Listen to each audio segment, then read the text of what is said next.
Shalom au tout Israël, à Yehuda et Ephraïm, dans le nom grand et puissant de Yahweh, Yahweh l'Élohim de Yisraël, pour toujours. Amen. Cette semaine, lecture de la Haftara Karaïte, dans 2 Rois 7, verset 3 à verset 20. Or, 4 lépreux se trouvaient à l'entrée de la porte. Ils se dirent l'un à l'autre: pourquoi rester ici à attendre la mort? Si nous nous décidons à entrer dans la ville, la famine y règne et nous y mourrons. Si nous demeurons ici, nous mourrons également. Eh bien, allons nous jeter dans le camp des Syriens. S'ils nous laissent en vie, nous vivrons, et s'ils nous tuent, nous mourrons. Ils se levèrent donc au crépuscule pour se rendre au camp des Syriens.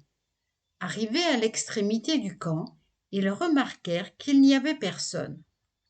Or, Adonai avait fait entendre aux troupes syriennes un bruit de chars, de chevaux et de nombreux soldats. Ils s'étaient alors dit l'un à l'autre: le roi de Israël a certainement soudoyé contre nous les princes des Héthéens et ceux d'Égypte pour qu'ils aillent nous attaquer. Ils s'étaient donc enfuis pendant le crépuscule, abandonnant leurs tentes, leurs chevaux, leurs ânes, enfin le camp tel qu'il était. Ils avaient pris la fuite pour sauver leur vie.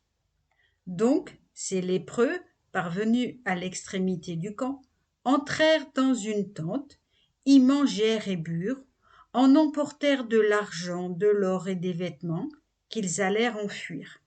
Puis ils entrèrent dans une autre tente, d'où ils emportèrent des objets qu'ils enfouirent également. Ils se dirent alors l'un à l'autre: nous n'agissons pas bien. Aujourd'hui, c'est un jour de bonnes nouvelles. Si nous gardons le silence et que nous attendions jusqu'au jour, nous nous rendrions passibles d'un châtiment. Venez donc, allons l'annoncer dans le palais du roi. Ils allèrent appeler un gardien de la ville et lui apprirent cette nouvelle: nous avons pénétré dans le camp des Syriens, et nous n'y avons vu âme qui vive, ni entendu personne. Les chevaux y sont attachés, les ânes attachés, et les tentes telles quelles. Il appela les gardes qui firent connaître cette nouvelle à l'intérieur du palais du roi.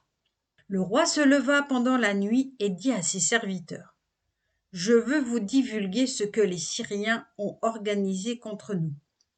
Sachant que nous sommes affamés, ils ont quitté le camp pour se cacher dans les champs, se disant: quand ils sortiront de la ville, nous les prendrons vivants et nous entrerons dans la ville. L'un des serviteurs s'exprima alors ainsi: qu'on prenne 5 des chevaux restés dans la ville, ou bien ils seront comme cette foule d'Israélites qui a survécu, ou comme cette foule d'Israélites qui a péri. Envoyons-les et nous verrons. On prit 2 chars attelés de chevaux que le roi envoya du côté du camp syrien en disant: allez voir. Ils suivirent les traces des Syriens jusqu'au Yarden et remarquèrent que toute la route était jonchée de vêtements et de bagages que les Syriens avaient jetés dans leur précipitation. Les envoyés retournèrent pour en informer le roi. Alors le peuple alla piller le camp syrien, et l'on eut une mesure de fleur de farine pour un cycle, et pour un cycle aussi 2 mesures d'orge, selon la parole de Yahweh. Le roi avait préposé à la porte de la ville l'officier sur lequel il avait l'habitude de s'appuyer.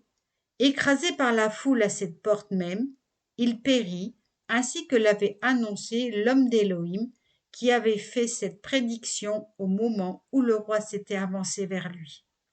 En effet, lorsque l'homme d'Élohim avait ainsi parlé au roi: demain à pareille heure, on aura à la porte de Samarie 2 mesures d'orge pour un cycle, et pour un cycle aussi 1 mesure de fleur de farine, l'officier avait fait cette réponse à l'homme de Élohim: même si Yahweh ouvrait des cataractes au ciel, pareil fait se réaliserait-il?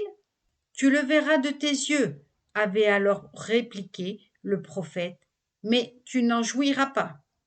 Ainsi lui arriva-t-il, la foule l'écrasa à la porte et il périt. Amen. Shabbat Shalom à toutes et à tous. Amen.